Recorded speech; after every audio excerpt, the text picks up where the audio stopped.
Today is the second day, and what we are going to discuss today is, let's see the overview. Anybody have any doubt from the previous class? Sir एक चीज पूछनी थी। हाँ हाँ बोलिए। Sir when we go to the website for downloading the JDK, it is showing something like MSI installer and all that. Okay, So what we have to do for downloading? Can okay, you okay, please show one? okay. Sure, I'll show you. My screen is visible now. Yes. Okay, so just open the Google and search for download JDK. Okay, JDK you'll get the different versions are there. So just search for the JDK and you'll go to the uh, Java downloads. Okay. Okay. So as I told you, the latest JDK is JDK 20. So here you will get the JDK 20. Okay, Java Development Kit 20. So go to the Windows if you have the Windows PC and see uh, how much bit you have in the computer. It is 64 bit or 32 bit. Okay. So accordingly, if you have the 64 bit, you can download this installer. Is it okay? Yes, sir. Okay. So you can download the installer and you can execute. If you have any problem, I will share the particular link, downloaded file also from my drive that also I can share. So if you have any problem, you can inform. So either you can use Oh, download this installer also or MSI installer, both are same only. Okay, this is the short file. Okay, थोड़ा सा short होगा, but better you can install this installer. Okay, ये छोटा file है, बस बाकी आपका net रहेगा तो आपको वो बाकी वो डाउनलोड करके अपने आप इंस्टॉल करेंगे. I hope it is clear now. yes, sir. Okay. So now we'll start the today's session. So in today's class, what we are going to learn is today we are going to discuss these four topics. These four topics is a very important topic. The first of all, we'll discuss about this integrated development environment, that is IDE. So we'll discuss what is IDE actually, and if I have to write a Java program, I need to use the IDE. So what are the different IDEs we can use to write a Java program? Today we will discuss. And after this, we will also use this learn about the data types and the various types of various data types that will be used in a Java program. That we will discuss about it. And after that, we will discuss about the variables in Java. Okay. So what are the different variables? What is actually the variable is, how the variable is created, and what are the different types of variables we can use in a Java that we will discuss. And at the end, we will discuss about the conditional statement. And this conditional statement is also called decision making statement. And जावा के अंदर में कौन कौन सा decision making statement होता है और उन डिसीजन मेकिंग स्टेटमेंट के थ्रू हम किस टाइप के प्रोग्राम बनाते हैं और कैसे हम जावा की कोडिंग कर सकते हैं. That we'll discuss about it. I hope it is clear to all. Yes. Okay. So let's start. You can see here. Actually, what is IDE is? IDE is Integrated Development Environment. Okay. So IDE का मतलब क्या है? Integrated Development Environment. Okay. So एक ऐसा environment जहां पे मुझे अपने जावा के प्रोग्राम्स को लिखने के लिए, उसको कंपाइल करने के लिए, एज वेल एज उसको इंटरप्रेट करने के लिए एक मुझे environment मिले. So I will give you an example. Suppose you can see here. आपको एक बेसिक आइडिया मिलेगा. Yesterday, I've written the program in a notepad. सबने देखा था? So notepad में प्रोग्राम लिखने के बाद नोटपैड के ऊपर हमने क्या किया था, उसको रन भी किया था और मुझे आउटपुट मिला था एक कमांड प्रॉम्प्ट में. So notepad is also a text editor, not a IDE. What is IDE is? IDE एक ऐसा environment होता है, ध्यान से देखना भी.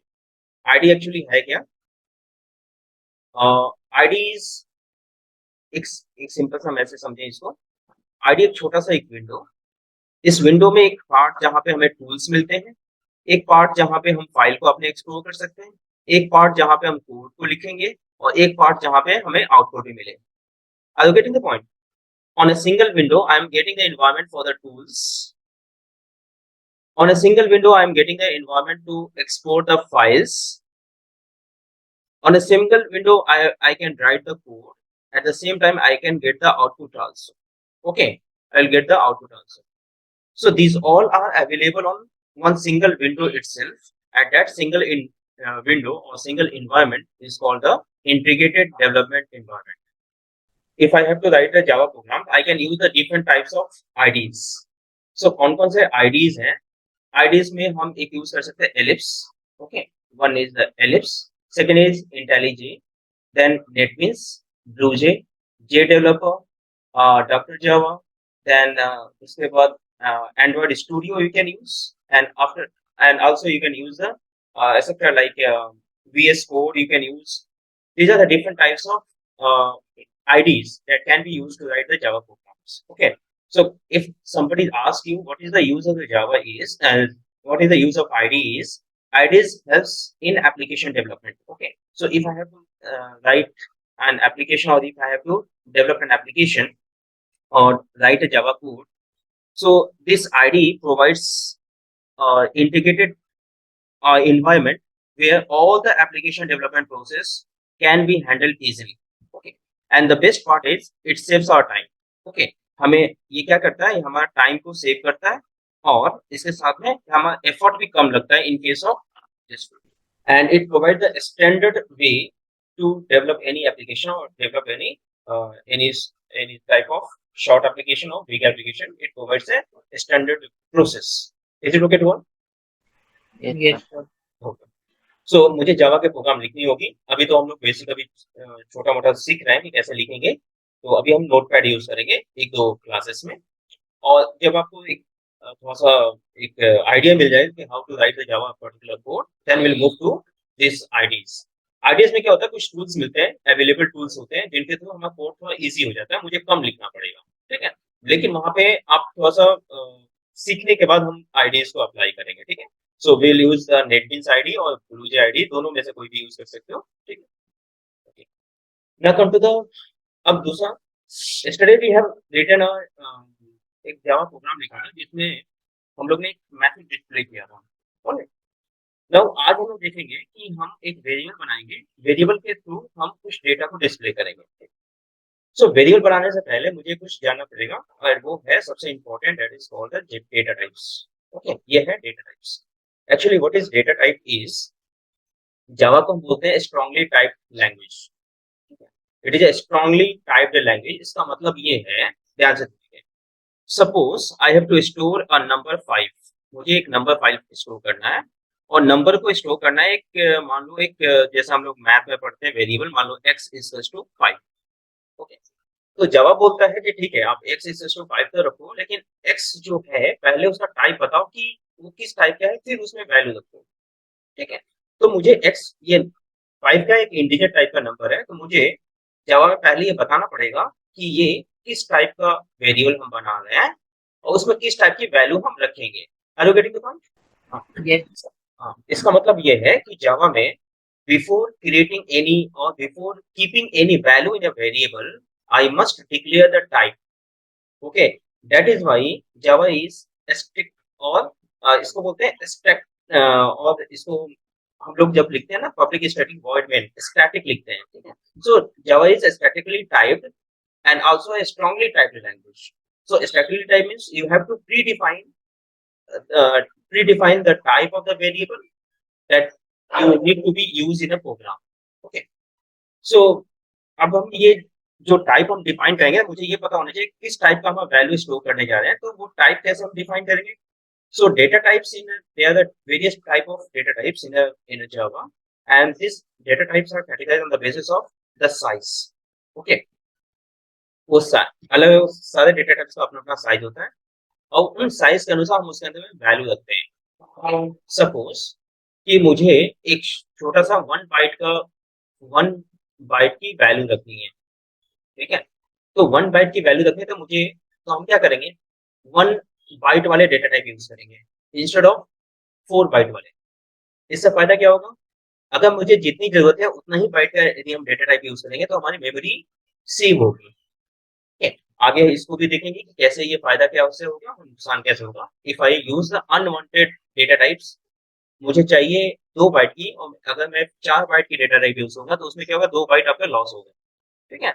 सो for this we need to learn about the different types of data types. Okay.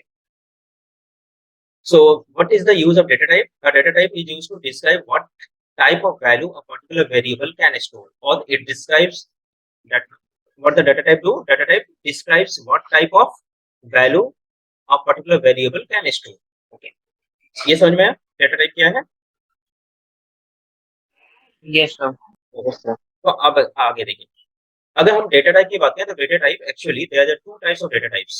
Okay, और there are 2 categories of the data types. The first category is the primitive and second category is non primitive. Okay, so दो दो category है आपके data types के। Okay, so पहले category कौन सा है आपका, प्रिमिटिव, और दूसरा है नॉन प्रिमिटिव। सो प्रिमिटिव डाटा टाइप क्या है और नॉन प्रिमिटिव डाटा टाइप क्या है वो भी देखते हैं आपको। नाउ प्रिमिटिव डाटा टाइप में आपको मिलेगा, प्रिमिटिव डाटा टाइप में फर्स्ट मिलेगा आपको Boolean, second character, floating point and integers. Boolean data types वो डाटा टाइप जहाँ पे वैल्यूज आइदर ट्रू और फॉल्स के फॉर्म में स्टोर हो। सो ऐसा डाटा टाइप जो आपका वैल्यू आइदर ट्रू और फॉल्स स्टोर करता है उसको बूलियन डाटा टाइप बोलते हैं। सो बूलियन के अंदर में, बूलियन कैटेगरी में के अंदर में एक डाटा टाइप होगा, that is called the Boolean data type. दूसरा होता है कैरेक्टर डाटा टाइप को हम शॉर्ट में लिखते हैं CHAR। ओके, ये एक दूसरा डाटा टाइप है CHAR, and it will store the single value और सिंगल टाइप ऑफ वैल्यू, और ये 1 बाइट की इसकी जो साइज होती है 1 बाइट होती है। दूसरा फ्लोटिंग पॉइंट, जहां भी मुझे डेसिमल नंबर स्टोर करने हैं या रियल नंबर स्टोर करने हैं वहां पे हम फ्लोट या डबल यूज कर सकते हैं, और दोनों को बोलते हैं फ्लोटिंग पॉइंट नंबर। दोनों में अंतर साइज में अंतर होता है, एक 4 बाइट की साइज होती है, एक 8 बाइट की साइज होती है। समझ में आ रहा है? हेलो? Yes, sir. ओके, ये अभी हम लोग देखेंगे, अभी प्रोग्राम में अभी लगाएंगे तो ये आपको समझ में आएगा। ना दूसरा देखते हैं, उसके बाद है बाइट। ओके, बाइट में अगर मुझे न्यूमेरिक वैल्यू स्टोर करनी है, जैसे मैंने एक एग्जांपल दिया था अभी, अगर मुझे न्यूमेरिक वैल्यू स्टोर करनी है, वो वैल्यू हमारी 1 बाइट की है या 2 बाइट की है या 4 बाइट की है या 8 बाइट की है, कितने बाइट की है, accordingly we can use for the numeric values either we can use byte, then short, INT या लॉन्ग, इन चारों में से कोई भी यूज कर सकते हो। ओके, दूसरा आपका दूसरा जो कैटेगरी है वो है आपका नॉन प्रिमिटिव कैटेगरी, और that is also called reference data type. So this reference data type is directly dependent upon the primitive data type. इसका मतलब ये है कि जो आपका रेफरेंस डाटा टाइप है वो अकेले कुछ भी नहीं कर सकता है। डेटा रेफरेंस डाटा टाइप को काम करने के लिए वो ये जो डिराइव हुआ है वो आपका प्रिमिटिव डाटा टाइप से डिवाइड हुआ है ना। सो इसमें देखिए आपका पहला एरे डाटा टाइप, पहला है एरे, दूसरा है आपका string, classes, interfaces, enums and objects. तो ये ऐसे डाटा टाइप्स हैं जो डिराइव हुए हैं प्रिमिटिव डाटा टाइप से, ये अकेले कुछ भी नहीं कर सकता। ठीक है, if I have to use a array I need to use any of the primitive data type to declare the array. Array खुद एक अलग है लेकिन उसको बनाने के लिए I need to use the primitive data type. Similarly the second one is string. अब एरे के बारे में एक और लाइन सुनिए। एरे क्या होता है? Array is a collection of multiple data of same data type. ये समझ में आया? एरे क्या है? एरे एक वेरिएबल है जिसमें हम मल्टीपल वैल्यूज स्टोर कर सकते हैं, और वो सारे वैल्यूज कैसा होगा, वो सेम टाइप का वैल्यू होगा। Is it okay? ये होगा आपका array. Now second is the string. String क्या है? What is string? String is another, you can say for example, suppose a boy is there whose name is Alu. Okay, so how many characters are there? 1 2 3 4. Okay, so all these 4 is this Alok is a collection of characters. Okay, एक हम लोगों ने यहाँ पे देखा था कि primitive data में कैर है, अगर मुझे सिर्फ ए स्टोर करना है so I need one data type that is called the char data, लेकिन मुझे आलोक स्टोर करना है तो this Alok can not be store in a char, for this I need to use string, और स्ट्रिंग एक क्लास होता है, वो आगे हम लोग पढ़ेंगे। नाउ आगे आता है classes. Classes, Java is a pure object oriented programming language, तो जावा के अंदर में पूरा जावा के प्रोग्राम एक क्लासेस के अंदर में इनकैप्सुलेट होता है। सो क्लासेस एक्चुअली है क्या? Class is a collection of data members and member functions. So अभी हम लोग ये क्लासेस का जो कॉन्सेप्ट यूज करेंगे, तो क्लास जब भी बनाएंगे तो क्लास के अंदर में कलेक्शन होता है किसका, डेटा मेंबर्स का और फंक्शंस का। ठीक है? इन दोनों के कलेक्शन को हम एक अलग नाम में स्टोर करके रखते हैं जिसको बोलते हैं हम क्लास। ये क्लियर? Yes sir. ये अभी थोड़ा सा Yes. क्लास वाला कॉन्सेप्ट अभी क्लियर नहीं होगा क्योंकि आगे हम लोग एग्जांपल में पढ़ेंगे तो वो समझ में आएगा। तो लेकिन अभी क्या, ये अभी यहाँ पे हम क्या बता रहे हैं, अभी ये आप कम से कम ये नाम याद रखो, कौन कौन से डिफरेंट डेटा टाइप्स होते हैं वो अभी प्रोग्राम में कैसे यूज होंगे। ठीक है, so next is interface. Interface is similar to the class, और दोनों में अंतर ये होता है कि क्लास में याद रखिएगा आगे काम आएगा, we can create the object of the class. ये जो क्लास है, क्लास के ऑब्जेक्ट क्रिएट होते हैं, लेकिन इंटरफेस के ऑब्जेक्ट क्रिएट नहीं होते हैं। ठीक है, for example there is one class. इस क्लास की कुछ प्रॉपर्टीज हैं वो दूसरे क्लास में मुझे यूज करनी है। जब हम लोग इनहेरिटेंस पढ़ेंगे, इनहेरिटेंस में भी ये इंटरफेसेस का काम आएगा, और अभी आगे जो प्रोग्राम करेंगे उसमें कुछ लाइब्रेरीज यूज करेंगे। तो लाइब्रेरीज के अंदर में दो चीजें होती है, कुछ क्लासेस होती हैं, कुछ इंटरफेसेस होती है। तो क्लासेस को दूसरे क्लास में लेना होगा तो उसको एक्सटेंड करेंगे, इंटरफेसेस को एक्सटेंड नहीं कर सकते, इसको इम्प्लीमेंट करते हैं जावा के अंदर। वो कैसे करते हैं वो आगे हम लोग इंटरफेसेस को बनाना भी सीखेंगे, तो इंटरफेस को इम्प्लीमेंट करना भी सीखेंगे, तो वो आप इसको वहां पे समझ सकते हैं। अब आते हैं थोड़ा इनम्स। इनम्स को बोलते हैं इनोमरेशंस। क्या बोलते हैं? इनोमरेशंस। इनोमरेशन क्या होता है? इनोमरेशन का मतलब होता है, फॉर एग्जांपल सपोज आपको एक एड्रेस, एक वैल्यू देना है, आपको एड्रेस फिल करना है, and the possible values of the address can be any four values out of the given four, out of the given four values any value can be your address। ये जो चार values हमें मुझे देना है, fix करना है कि यही चार में से कोई एक होगा आपका address. So for such constant list of the constant we use the enumeration data type. ठीक है, समझ में? जैसे suppose you have to I have to give a grade to you, and a grade can be A, B, C और D। ये चार grade है। ठीक है, इन चारों में से कोई भी एक ग्रेड आपको मिलेगा। ओके, तो ये चारों को हमें ग्रेड डिफाइन करना है, तो ऐसा और ये चारों क्या है, कांस्टेंट वैल्यू जो कि चेंज नहीं होता। सो ऐसे कांस्टेंट वैल्यू को हम इनमरेशन से डिफाइन कर सकते हैं जावा में। जावा में इनमरेशन एक इनम नाम का एक डेटा टाइप मिलता है जहाँ पे हम लिस्ट ऑफ कांस्टेंट वैल्यूज को डिफाइन कर सकते हैं। समझ में? Yes. ओके, दूसरा है ऑब्जेक्ट्स। ऑब्जेक्ट का मतलब होता है, इसको ऐसे समझ सकते हैं, अगर मान लो एक क्लास हमने बनाया है, ये कोई क्लास बनाएंगे, उस क्लास के सारे प्रॉपर्टीज को एक्सेस करने के लिए I need a object. So object is the instance of the class. इसको ऑब्जेक्ट को ऐसे समझ सकते हैं, object is the instance, INSTANCE, this is the instance of class. So आगे हम लोग देखेंगे क्लास, हमने क्लास बनाया, क्लास को कैसे, क्लास के ऑब्जेक्ट को कैसे बनाते हैं, वो भी हम अपने प्रोग्राम में, अभी आज के प्रोग्राम में नहीं लेकिन कल वाले प्रोग्राम में हम लोग ये भी देखेंगे एक पर्टिकुलर क्लास का ऑब्जेक्ट कैसे बनाते हैं, और ऑब्जेक्ट के थ्रू कैसे उसको, उसकी प्रॉपर्टीज को एक्सेस करते हैं। ठीक है, सो ऑब्जेक्ट का एक सिंपल सा ऑब्जेक्ट को ऐसे समझ सकते हो, मान लो आपका एक क्लास है, उस क्लास में या इसको ऐसे समझो कि एक व्हीकल नाम का हमने क्लास बनाया है, और व्हीकल के अंदर में हमने कुछ प्रॉपर्टीज रखा है, मान लो टायर है, स्टेयरिंग है, और ऐसे कुछ हमने कुछ वैल्यूज हमने डिफाइन किया, और फिर मैंने एक अलग से ऑब्जेक्ट बनाया कार नाम का। So car is also a vehicle, that means car will also have the properties of this vehicle. समझ में आया? व्हीकल नाम का मैंने एक क्लास बनाया, और उसके बाद एक ऑब्जेक्ट बनाया इस व्हीकल का car, that means car will also have the properties of this vehicle, that is car के अंदर भी स्टीयरिंग होगा, कार के अंदर भी टायर्स होगा। समझ में आ रहा है? So there can be there can be any numbers of object can be created of a particular class। एक क्लास बनाने के बाद उसमें जितने नंबर ऑफ ऑब्जेक्ट बनाना चाहते हैं उतना बना सकते हैं। ठीक है, तो ये अभी अभी हम लोग प्रोग्राम्स में अपने देखेंगे कि एक ऑब्जेक्ट कैसे बनाते हैं। ऑब्जेक्ट बनाने का बड़ा आसान तरीका है, और ऑब्जेक्ट के थ्रू हम इनहेरिटेंस में भी इसको यूज कर सकते हैं। ओके, ये थोड़ा सा बेसिक चाहिए था डेटा टाइप्स के। तो एक वाइंड अप करते हैं इसको। डेटा टाइप्स क्या होता है? डेटा टाइप्स डिफाइन करता है कि हम किस टाइप के वैल्यू को एक पर्टिकुलर वेरिएबल में स्टोर करेंगे, और जावा के अंदर में दो कैटेगरी होता है, data types का. One is primitive and second is non-primitive data types. Okay. So what is primitive data type? Primitive data types include the boolean, character, float, double, then byte, short, int, long. Non primitive की बात है तो non primitive में आपका आता है array, string, classes, interfaces, enums and objects. एक इसके साथ में एनोटेशंस भी होते हैं. ठीक है. So now after this data types let's see one.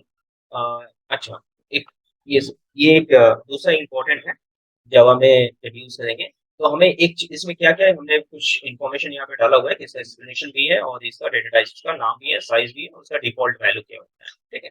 अब ध्यान से देखना इसमें क्या क्या हमें याद करने वाली चीज. पहले हमारा डाटा टाइप का नाम मुझे पता होना चाहिए, उसकी क्या साइज है वो पता होना चाहिए, उसके बाद उसकी डिफॉल्ट वैल्यूज क्या है वो पता होना चाहिए. तो ध्यान से देखिए. So first is boolean data type. ये सारे प्रिमिटिव डेटा टाइप्स हैं. So one is the primitive boolean data type. Boolean data type 1 byte का होता है और ये डिफॉल्ट वैल्यू इसकी फॉल्स होती है और इसमें either it may be a true, either it may be a true or false. Second is the byte. Bytes की वैल्यू होती है 1 बाइट, डिफॉल्ट वैल्यू होती है इसकी 0 और ये स्टोर करता है, इसकी साइज होती है फ्रॉम -128 टू +127 तक इसकी साइज होती है. नाउ शॉर्ट होती है 2 बाइट की और शॉर्ट की भी डिफॉल्ट वैल्यू होती है 0 और ये -32,768 से लेकर +32,767 तक इसकी साइज होती है. इस बीच में कोई वैल्यू हम इसमें स्टोर कर सकते हैं. ये आधी समझ में? Yes sir. ओके. देन दूसरा हम बात करें तो दूसरा है आपका INT, that is integer data type. Integer data type का साइज होता है 4 बाइट और ये सबसे ज्यादा यूज होने वाला डाटा टाइप्स है. ये है आपका बाइट भी रियरली यूज करेंगे. Then boolean data type use होगा, देन लॉन्ग भी यूज होगा, फ्लोट यूज होगा, डबल यूज होगा और कैर डाटा टाइप. ये सारे यूज होने वाले डेटा टाइप्स हैं. सो इंटीजर जहां पे यूज होगा जहां वहां पे 4 बाइट्स एलोकेट्स होगा और इसकी डिफॉल्ट वैल्यू 0 होती है और ये -2147 483 648 से लेकर पॉजिटिव में 2147 483 647 तक ये इतनी इसकी लार्ज साइज होती है आपकी INT. तो अगर हमें INT की जरूरत नहीं है और आपको कम बाइट की जरूरत है तो better you can use for the short answer. Okay, short you can go for the short. Now the long data type की आपकी साइज होती है 8 बाइट्स और 8 बाइट्स इसमें जब लॉन्ग लिखते हैं तो बाय डिफॉल्ट सुन इधर से डिफॉल्ट जावा में अगर न्यूमेरिक टाइप दे दे तो डिफॉल्ट वो INT लेता है. अगर आपको डिस्प्ले करना है कि नहीं मुझे INT नहीं चाहिए मुझे लॉन्ग चाहिए, देन आप जो भी नंबर देंगे नंबर के सामने L लिखना पड़ेगा. ठीक है, कैपिटल L. तो capital L denotes it is a long INT. Next is the float 4 bytes का होता है और इसका जो डिफॉल्ट होती है 0.0f, इसको स्मॉल f से रिप्रेजेंट करते हैं, इसमें सफिक्स लगाते हैं स्मॉल f. देन डबल का भी 8 बाइट होता है और इसमें सफिक्स होता है स्मॉल t. देन कैर में आपका 2 बाइट का होता है और इसको कैर जब भी यूज करते हैं या either you can use directly the value और यूनिकोड में देते हैं तो यूनिकोड में आपका /u लगाते हैं. अब इसमें ये यूनिकोड है क्या, मैं आपको सिंपल से बताता हूँ. एक्चुअली में लैंग्वेज में एक कॉन्सेप्ट है जिसको बोलते हैं हम encoding scheme, ENCODING. Okay, encoding. So actually में एनकोडिंग 2 वे में होता है. एक होता है ASCII encoding. Okay, ASCII encoding और दूसरा जो एनकोडिंग होता है वो होता है Unicode. So by default Java ASCII code को लेता है. अगर आपको यूनिकोड में कैरेक्टर्स देने हैं तो यूनिकोड में हम /u लगा के दे सकते हैं. ठीक है. सो ये / क्या है, ये इसको बोलते हैं एस्केप सीक्वेंस. ओके, इसको क्या बोलते हैं, escape sequence. Is it okay to one? Now let's see this program. First see क्योंकि आसपास जो कंटेंट है थोड़ा सा ज्यादा है वो मेरे को कवर करना है. ठीक है, तो ध्यान से देखिए, हम लोग प्रैक्टिकल एक साथ में करेंगे, एक दूसरे प्रोग्राम के साथ में इसको कर लेंगे. सो लेट्स सी, कल हम लोग ने एक प्रोग्राम बनाया था. क्या बनाया था? क्लास का नाम. So what is the class name here? यहाँ पे क्लास नेम क्या है? Data type underscore demo. ये हमारे क्लास का नाम है. फिर मैंने क्या लिखा है, पब्लिक स्टैटिक वॉइड में स्ट्रिंग args. कल जैसे लिखा था वैसे ही है. आज के प्रोग्राम में वहां पे जो system.out.println एक मैसेज लिखा था उससे जगह पे कुछ हमने यहाँ पे लिखा है. ध्यान से देखिए, यहाँ पे लिखा है char a इक्वल्स टू जी। ये कैर ए इक्वल्स टू जी क्या है, ये हमने एक वेरिएबल बनाया है, वेरिएबल का नाम है ए, और इस वेरिएबल की वैल्यू क्या है, G, capital G. Is it okay? Yes, sir. उसी तरह से एक दूसरा वेरिएबल है आई, इंटीजर टाइप का वेरिएबल है, और इसकी वैल्यू क्या है, उसकी वैल्यू है 89। तीसरा वेरिएबल है बी, उसकी वैल्यू है 4। थर्ड नेक्स्ट वेरिएबल है एस, और एस की वैल्यू है आपका 56। नेक्स्ट वेरिएबल है डी, और उसकी वैल्यू है 4.3554, ऐसे करके कुछ वैल्यू है। नाउ एक वेरिएबल है F, that is float type का बनाया है, उसमें वैल्यू है 4.733। देन एक लॉन्ग टाइप का वेरिएबल है जिसमें वैल्यू है 12121। ओके, अब मुझे क्या करना है, इन सबको डिस्प्ले करना है। ओके, सारे वेरिएबल को डिस्प्ले करने के लिए क्या होगा, system dot out dot println char, और you can see this is given in ऐसे डबल कोट में लिखा हुआ है CHAR। ठीक है, ऐसे लिखा हुआ है। इसका मतलब क्या है, ये जो डबल कोट में लिखा हुआ है एज इट इज आएगा, प्लस लिखा हुआ है, प्लस का मतलब है कॉनकैटिनेटर ऑपरेटर, और फिर ए लिखा हुआ है। इसका मतलब क्या है, देखिए इधर से, इसका मतलब है आपका आउटपुट में क्या आना चाहिए, कैर ये तो कांस्टेंट है, जो है वही आएगा, प्लस का मतलब जोड़ना, यहाँ पे कॉनकैटिनेशन, किसको किसको, ये आपका एक, ये क्या है, स्ट्रिंग टाइप है, ये आपका स्ट्रिंग है, और ये ए क्या है, एक कैर बनाया था हमने, कैर टाइप का CHAR, ये कैर बनाया था, ये दोनों जोड़ के क्या आएगा आपके पास, आउटपुट क्या आएगा, आउटपुट आएगा CHAR कॉलन, ए की वैल्यू क्या है जी। सो ये आपके पास ये आउटपुट आएगा कैर कॉलन जी। समझ में आ रहा है ये? Yes, sir. ओके, सो इस तरह से आप अपनी कॉपी में फटाफट इसका आउटपुट लिखिए, क्या लिखेंगे, इसमें कितने लाइन का आउटपुट आएगा, कोई बताएगा? Sir, one line. Not one line, how many print statements आते हैं इसमें, प्रिंट स्टेटमेंट कितना है, 7. 7। There will be 7 output will come. Okay, please write the output in a copy, then will check, do it first. Okay, Sir, almost done. Almost, okay, sir. Okay, shall we check now? Okay, Yes, so we'll check now. So starting from the first, let's see the output will be, पहला क्या होगा, क्योंकि यहाँ पे लिखा हुआ है कैर और ए की वैल्यू, सो कैर जी। सेकंड क्या है, इंटीजर, ये क्योंकि डबल कोट में लिखा हुआ है एज इट इज आएगा, तो इंटीजर आई की वैल्यू 89। Is it okay? तो पहला आंसर चेक कीजिए, सही है? हेलो, yes, दोनों लोग का सही है? Yes, sir. सेकंड सही है? Yes, sir. Third byte 4, okay, then fourth short 56, then similarly float, और फ्लोट में लिखा था एफ की वैल्यू है, एफ की वैल्यू आपने डिफाइन किया था यहाँ पे कितना, 4.7333434, so that will come. Now similarly double की वैल्यू, डबल और डी की वैल्यू डिफाइन था 4.35545, this value will come. Now similarly long की वैल्यू डिफाइन किया था 12121, so that will come. I hope ये सबका सही होगा। yes, sir. Okay, Yes, sir. ये समझ में आया कुछ? तो अपने से क्या Yes. करेंगे, आप अपने से वेरिएबल डिफाइन करिएगा, वेरिएबल डिफाइन करना आज हम लोग पढ़ लेंगे। तो वेरिएबल अपने से डिफाइन करिएगा, different type of variable define करिएगा, उसमें different type of value store करिएगा। ठीक है, वेरिएबल में वैल्यू स्टोर करने के बाद उसको अपने से डिस्प्ले करिएगा, जैसे मैंने यहाँ पे डिस्प्ले किया है। ठीक है, उसकी वैल्यू भी चेक करेगा, इसमें अभी कैलकुलेशन भी करेंगे, अभी कैलकुलेशन नहीं किया है, so will perform the calculation also, लेकिन before calculation will do something, let's see. Okay, so अभी देखते हैं कि हम वेरिएबल कैसे बनाते हैं जावा में।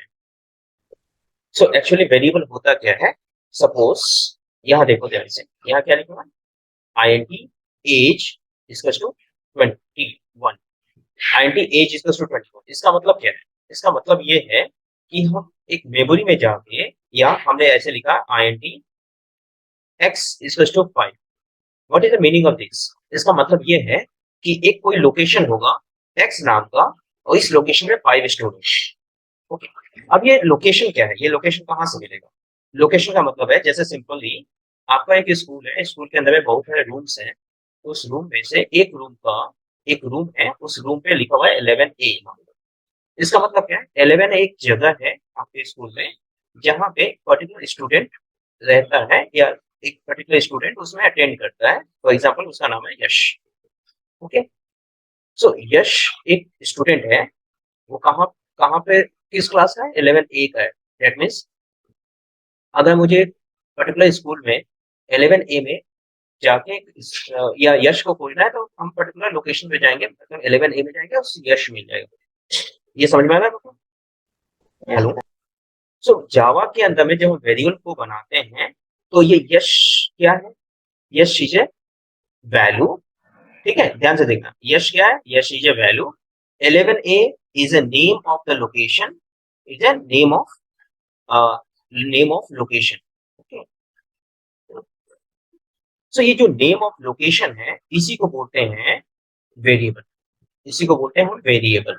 ओके, सो इन प्रोग्रामिंग में अगर मैंने लिखा है int एज इज टू 21, इसका मतलब है एज नाम का एक मेमोरी लोकेशन है, मेमोरी का मतलब आपका प्राइमरी मेमोरी, हम रैम की बात कर रहे हैं यहाँ पे। ठीक है, आपकी प्राइमरी मेमोरी जो कि रैम है, उस रैम में एक लोकेशन बनेगा, इस लोकेशन का नाम होगा एज, ये अपने आप क्रिएट होगा, और जो आपने वैल्यू दिया है उस वैल्यू वो वैल्यू जाके वहां स्टोर हो जाए। बस समझ में आ गया? तो ये 21 क्या है, that is the value of the variable. Age क्या है, दैट इज वेरिएबल नेम। और ये कहाँ बना है, ये बना है आपके रैम पे। I hope it is clear. Yes, Yes, sir. Okay, so Java variable क्या है, Java variable is a name given to the memory location. ये क्या है, it is a name given to the memory location, and variable are the data containers, ये data containers होता है, and that save the data value during the Java program execution. जब हम जावा के programme को एग्जीक्यूट करते हैं, तो उस समय इसी लोकेशन से वैल्यू ली जाती है, और वो एग्जीक्यूशन में हेल्प करता है। ठीक है, so value stored in a variable can be change during the program execution. जब हम प्रोग्राम को रन करते हैं, तो हमारे क्योंकि वेरिएबल है, तो वेरिएबल की वैल्यू हमेशा वेरी करती है। So this value can be change any time during the program execution according to the given instruction. Okay, now so Java variable कुछ नहीं है, जावा वेरिएबल का मतलब है, और वेरिएबल जहां दिया है तो वेरिएबल का मतलब है name of the memory location. So all the operation, हम कोई भी ऑपरेशन जब, फॉर एग्जाम्पल मैंने x लिखा है और x+5 कर दिया, अब देखो ध्यान से, मैंने क्या है, x इक्वल्स टू x+5। ठीक है, मैंने x इक्वल्स टू x+5, इसका मतलब क्या है, what is the new value of x, new value of x will be, what is the previous value of x, 5। Okay, 5 plus 5 that is 10, so now the new value of x is 10। it means जो मैंने x बनाया था कोई variable, इस जगह जो 5 था उससे जगह अब जाके 10 स्टोर हो जाएगा। समझ में आ रहा है? yes, Yes, sir.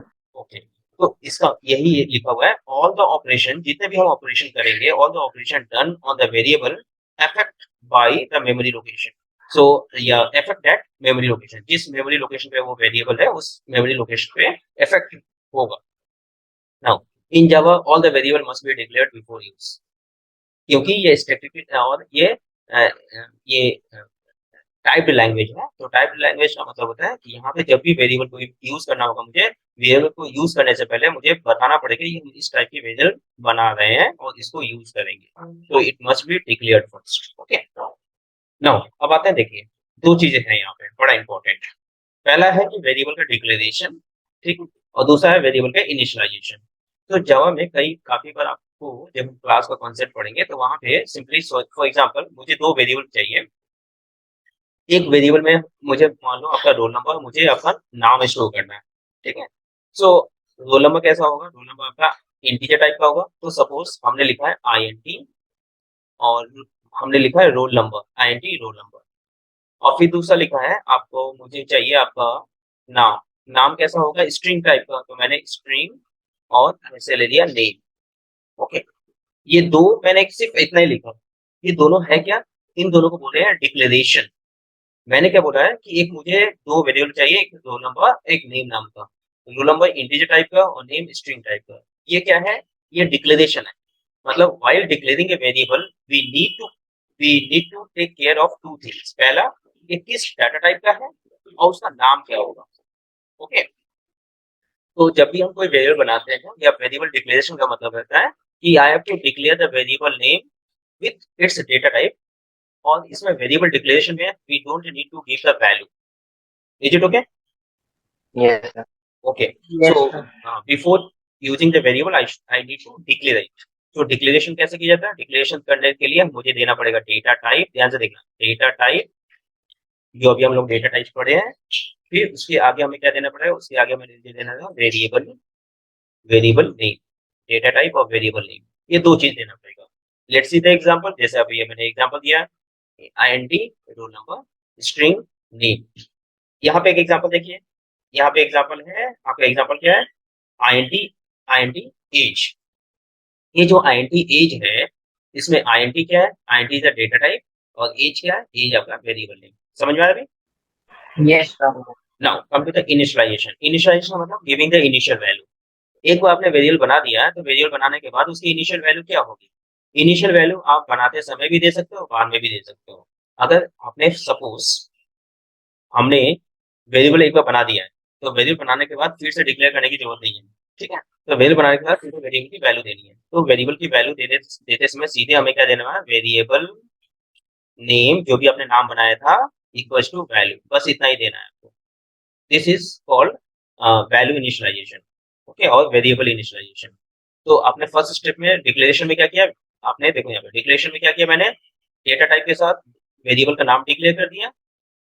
अब इनिशियलाइजेशन में कहेंगे जो डिक्लेयर नाम है उस नाम में क्या वैल्यू देना है वो दे देंगे। तो सपोज हमने यहाँ पे रोल नंबर दिया था, अब मुझे रोल नंबर की वैल्यू देना है, तो सीधे क्या लिखेंगे, रोल नंबर इक्वल्स टू 10, ठीक है।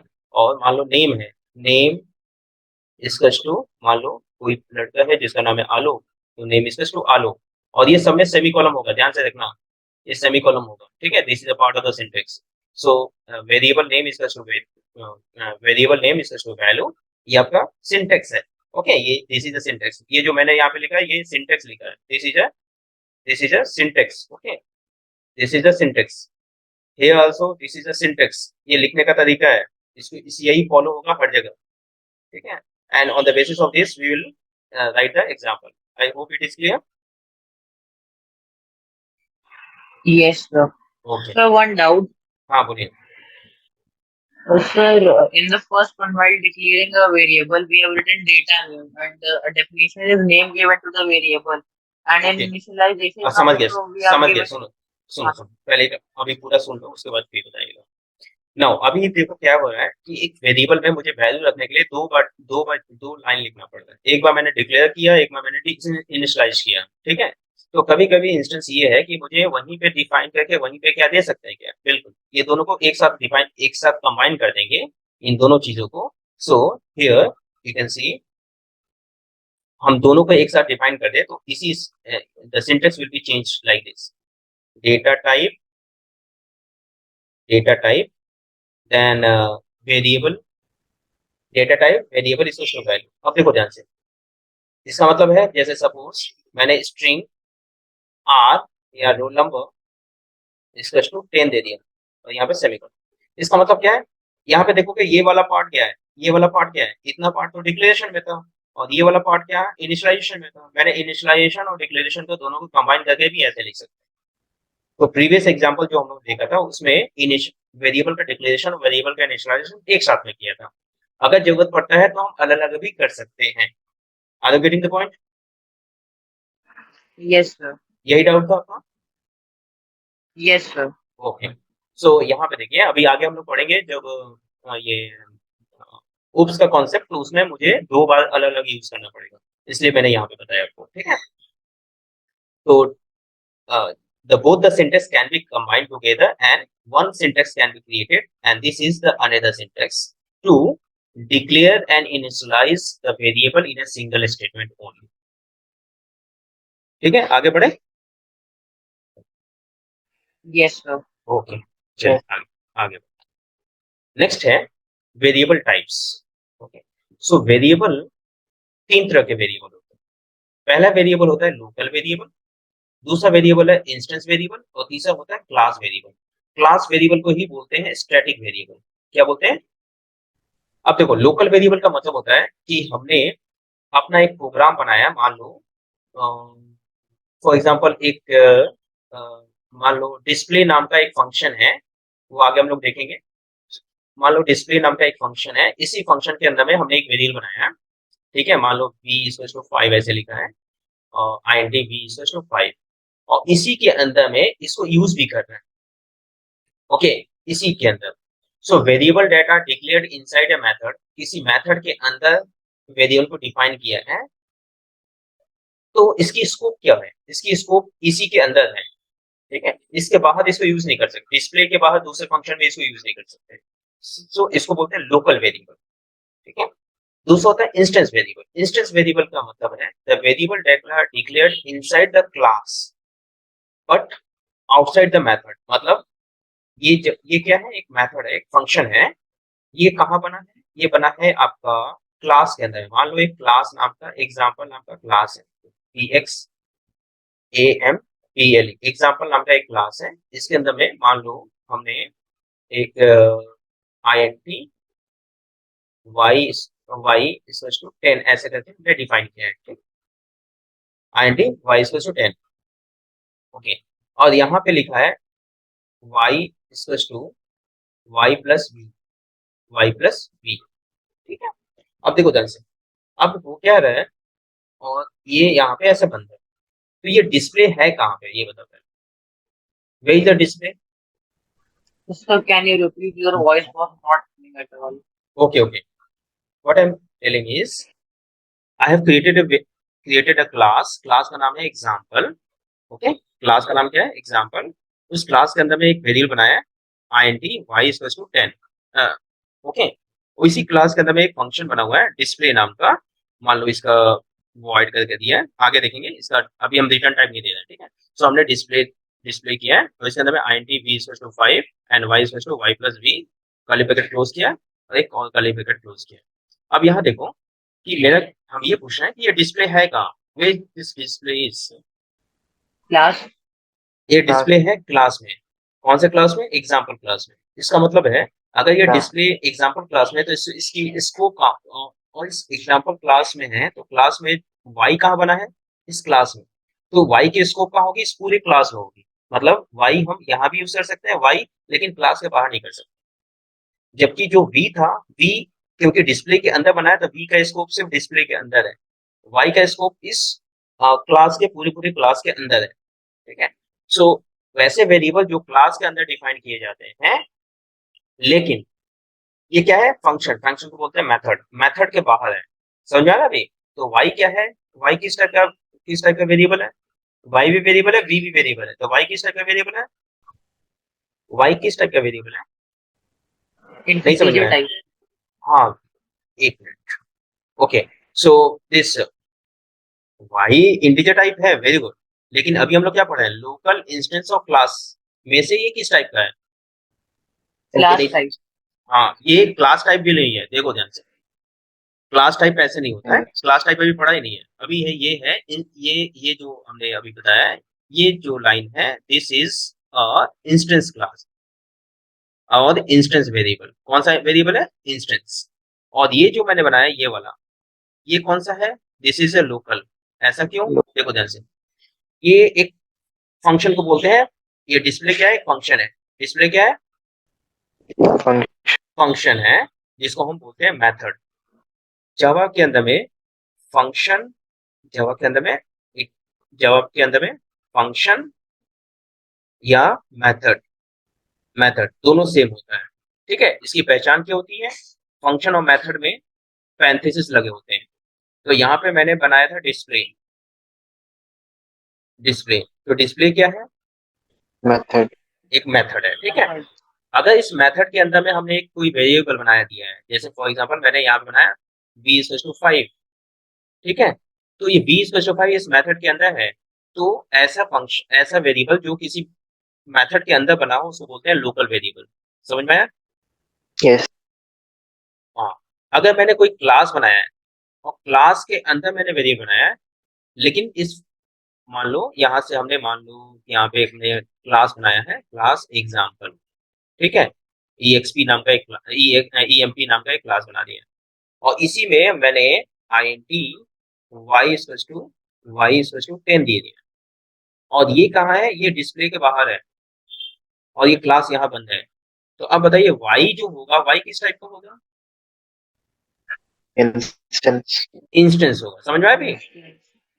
अब दूसरा होता है, अगर मैंने, हाँ, अभी हमने और स्टैटिक क्या है? स्टैटिक को ही क्लास बोलते हैं। The variable data declares as static. अगर मैंने ऐसे लगाया INT static v equal to 10 या किसी वेरिएबल के पहले स्टैटिक लगा दें। नॉर्मली हम लोग क्या करते हैं, INT x इक्वल टू 10 लिखा है, ठीक है, और इसके पहले हमने स्टैटिक लगा दिया। स्टैटिक उससे पहले लगाते हैं, ठीक है, स्टैटिक।